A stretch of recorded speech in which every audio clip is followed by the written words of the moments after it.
మోసగాళ్లు పలు రకాలుగా ఉంటారు. కొన్నిసార్లు కళ్ళెదురుగా మోసపోతున్నా కూడా మనం గుర్తించలేం. సరిగ్గా ఎలాంటి పరిస్థితి ఎదుర్కొన్నారు young tiger junior NTR. Debt recovery tribunal తీర్పు వల్ల ఏకంగా 25 కోట్లు నష్టపోయే పరిస్థితి ఎదుర్కొన్నాడు జూనియర్. ఇంతలా ఈ స్టార్ హీరోను మోసం చేసిన ఆ కిలాడీ లేడీ పేరు సుంక గీతలక్ష్మి. ఈమె నుంచి 2003లో జూబ్లీహిల్స్ రోడ్ నంబర్ 75లో దాదాపుగా 670 గజాల భూమిని కొన్నారు ఎన్టీఆర్. ఆ రోజుల్లో దీని విలువ 30 లక్షల రూపాయలు. డబ్బును తీసుకున్న గీత వెంటనే ఫ్లాట్ ను జూనియర్ పేరిట రిజిస్ట్రేషన్ కూడా చేసేసింది. ఆ నెక్స్ట్ ఇయరే మంచి ఇల్లు కట్టుకోవాలనుకున్నాడు ఎన్టీఆర్. జిహెచ్ఎంసీ నుంచి అనుమతులు కూడా తీసుకుని గ్రాండ్ గా ఇల్లు నిర్మాణం మొదలు పెట్టేందుకు ఏర్పాట్లు చేసుకుని పనులు కూడా మొదలు పెట్టేశారు. అయితే అప్పుడే 1 కాదు 2 కాదు 4 బ్యాంకులు పనులు ఆపేయాలని నోటీసులు ఇచ్చాయి. ఎందుకంటే ఈ భూమిపై లోన్లు ఉన్నాయని చెప్పాయి బ్యాంకులు. State bank of India, bank of Baroda, oriental bank, IndusInd బ్యాంకులు జూనియర్ ఎన్టీఆర్ నిర్మాణ పనులు చేపట్టకుండా అడ్డుకున్నాయి. వాస్తవానికి ఆ కిలాడీ లేడీ గీత తాను ఎన్టీఆర్ కి అమ్ముకునే సమయానికే ఒక బ్యాంకులో భారీగా లోన్ తీసుకుంది. ఆ తర్వాత వాటిని దాచిపెట్టి మరీ ఎన్టీఆర్ కి అమ్మేసింది. జూనియర్ ఎన్టీఆర్ ని మోసం చేసిన గీత అంతటితో ఆగలేదు. ఆ తర్వాత 3 బ్యాంకుల్లో నకిలీ పత్రాలు పెట్టి మరీ లోన్ తీసుకుంది. వారంతా కూడా ఆ స్థలం మీద పడ్డారు. వాస్తవానికి ఒక బ్యాంకులోనే ఒరిజినల్ పత్రాలు ఉంటాయి.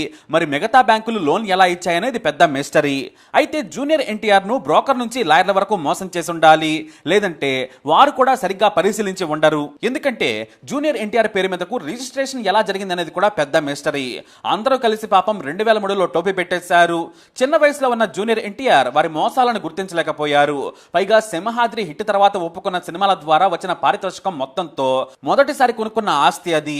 ఈ నీచులంతా కలిసి నీచంగా మోసం చేశారు. మొదటి భారీ సంపాదనతో మొదటిసారి కొన్న ఆస్తిని కూడా లేకుండా చేశారు. ఈ లోపు బ్యాంకులు డెట్ రికవరీ ట్రిబ్యునల్ కు వెళ్ళాయి.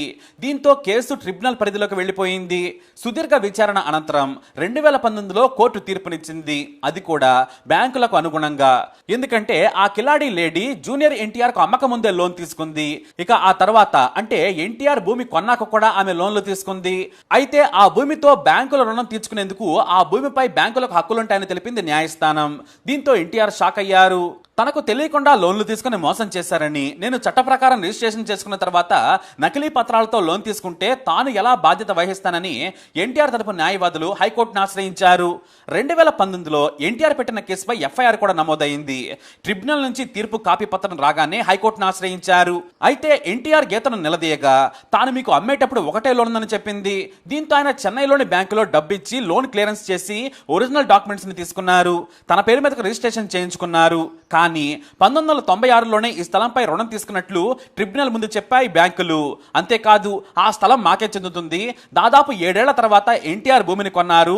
లోన్లను ఆయన చెక్ చేసుకోలేదని తెలిపాయి. అయితే ఒరిజినల్ పత్రాలు లేకుండా ఎలా లోన్ ఇచ్చారు? నేను ఒక బ్యాంకు నుంచి ఒరిజినల్ పత్రాలు తీసుకున్నాను. నా పేరు మీదకి రిజిస్ట్రేషన్ చేయించుకున్నాను. పూర్తి విచారణ చేయకుండానే ఏకపక్షంగా బ్యాంకులకు అనుకూలంగా ట్రిబ్యునల్ తీర్పిచ్చిందని హైకోర్టును ఎన్టీఆర్ ఆశ్రయించారు. అంతేకాదు స్థలం అమ్మిన వారిపై కేసు కూడా పెట్టారు ఎన్టీఆర్. ఈ కేసును హైకోర్టు జూన్ 6న విచారణ చేయనుంది. అయితే ఇందులో నిజాలు ఇంకా తేలాల్సి ఉంది. ఈ భూమిపై మొత్తం రుణాలు ఏ సంవత్సరంలో తీసుకున్నారు? ఎన్టీఆర్ కు అమ్మిన తర్వాత లేదంటే అంతకు ముందేనా అనేది తేలాల్సి ఉంది. 2003లో 30 లక్షలు పెట్టి ఎన్టీఆర్ కొన్నారు. తన మొదటి ఆస్తినే ఆయన కోల్పోయే పరిస్థితికి వచ్చింది. అయితే ఇప్పుడు ఈ భూమి విలువ అక్షరాల 25 కోట్లు. పైగా మంచి ఖరీదైన ప్రాంతంలో ఉన్న లొకేషన్ అది. ఇప్పుడు 30 కోట్లు పెట్టినా కూడా ఆ ప్రాంతంలో ల్యాండ్ దొరికే పరిస్థితే లేదు. అందుకే ఎన్టీఆర్ న్యాయం కోసం పోరాడుతున్నారు. మొత్తానికి ఎన్టీఆర్ నే ముంచేశారు. దీనిపై ఏం జరుగుతుందో వేచి చూద్దాం. ఈ వీడియో అప్డేట్స్ కోసం మై ఛానల్ ఫాలో అవ్వండి. అలాగే తప్పకుండా సబ్స్క్రైబ్ చేసుకోండి.